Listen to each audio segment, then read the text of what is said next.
Hey gang, Mocha Boy here. Welcome back, and thanks for tuning back in. So we're going to be doing something a little different today, and got a nice little treat for you, at least as far as the RCS is concerned. I've taken a temporary leave from Reddit Force and joined a temporary clan that the Reddit leaders put together.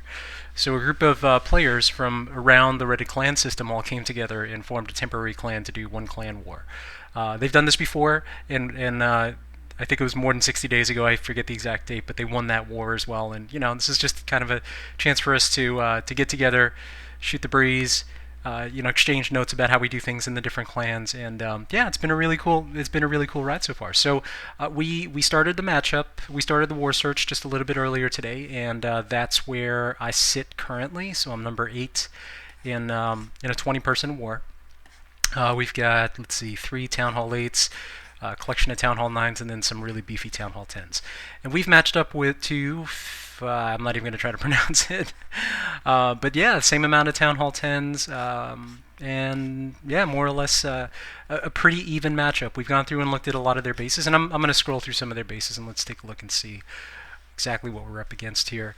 But yeah, Town Hall 10s, max defenses, mid-tier heroes. Don't see any maxed heroes.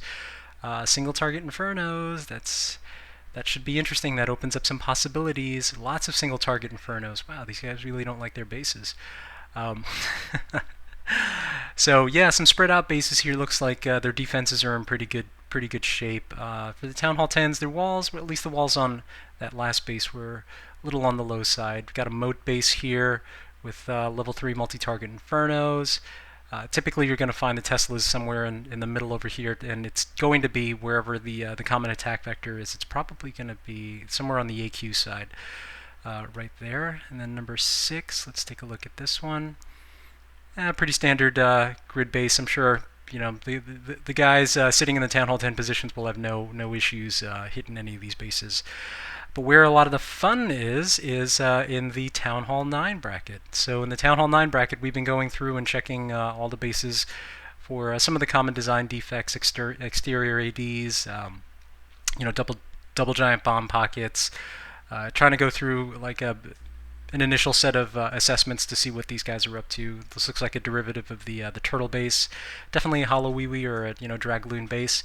You know that because these ADs are on the exterior, and if you could just take out one of these ADs, either with your heroes or whatever, that would free you up to do like a tri-hound loon, lava loon type raid on this base, and yeah. But the biggest issue there with a base like number 10 would be you would have to take out the Archer Queen as well as one of these ADs. So think of it as like a Go-Ho Wee Wee or a Go-Ho raid, but instead of hogs, you're sending in an air team to go in and get the rest of the base. So that should be an interesting. That'll be an interesting one to watch. And obviously we can't really plan anything for any of these bases because they'll probably end up switching them up, right before we go into war with them. So we'll see. But it's always fun to just kind of go through and do some basic assessments and find out what these guys are all about. But what we are seeing is with a lot of these bases with tight compact defenses, point defenses, that the double giant bomb pockets are probably going to be right in the core. So like in this base right here, quad Teslas right there, double giant bombs right there. So Go-Ho Wee Wee to jump into the core and trip off those double giant bombs, and then hogs to clean up. That's one typical approach to doing a base like that. And this is actually, if we want to have some fun with this base. You've seen us do this in Reddit Force a few times. These uninterrupted external and internal rings are perfect for like a mass witch raid. So that should be an interesting one to watch as well. So let's take a look at number 13. This base is, I don't know, lots of free percentage pretty much all over the map as far as I can tell. That one shouldn't be too much trouble. 13, 14, lots of pockets. Double giant bombs are spread out in 2 pockets right here and right here. That should be pretty easy to circumvent if that's where they actually are. So if these are not double giant bombs and they're actually kind of here in the core, chances are probably though that the Teslas are in the core and that the double giant bombs are right behind these. But those are really easy to counter if that's the case. I won't say how, but yes, they are easy to counter. And then as far as the okay, so here's one base where if you don't mess around, if you don't take adjustments to adjust the pathing, double giant bombs are going to be right in here between these two defenses. There's some tricks for getting those taken care of, but part of the issue here is that the AQ's on the other side of the base. Would be nice if you could send in a Go-Ho team to go in and trip the bomb as well as take out the AQ. But this configuration for this base makes it a little tricky. We'll probably throw something else at this. And for 16, this one looks like a mirror of 8, and 8 has some obvious design problems, or maybe, oh no, 16, I'm sorry. Yeah, this one should be an interesting base to take a look at. It looks like, again, probably quad Teslas in the core, so Tesla, Tesla, Tesla. Probably what it is there's a Tesla butted right up against the base, and then a double giant bomb there and a double giant bomb there.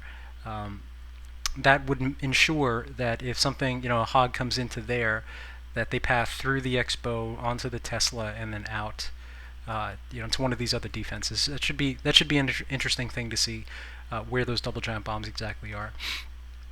And then for 17, let's take a look. Nothing too crazy there. All those open pockets make that a perfect go-wee raid. And this looks like a turtle base pushed on its side.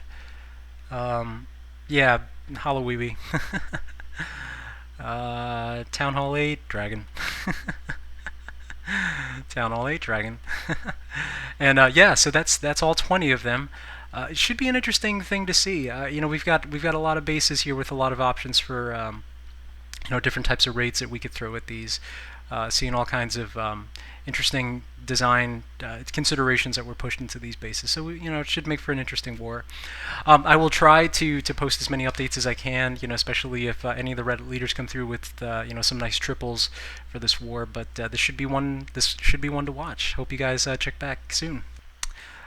And as far as the Reddit leaders are concerned, I don't have the list of who is who, but here's just one quick scroll through. See if you guys can spot your leader and give them an attaboy. You guys saw their bases earlier, so if you guys have any interesting base assessments that you want to add into the thread, by all means go for it. All right, gang, that's about it. I'll let you know how we're proceeding. We started the war search up at about 2 p.m. Eastern Standard, so you're not gonna see any action until at least tomorrow. So it should be some fun. Take care.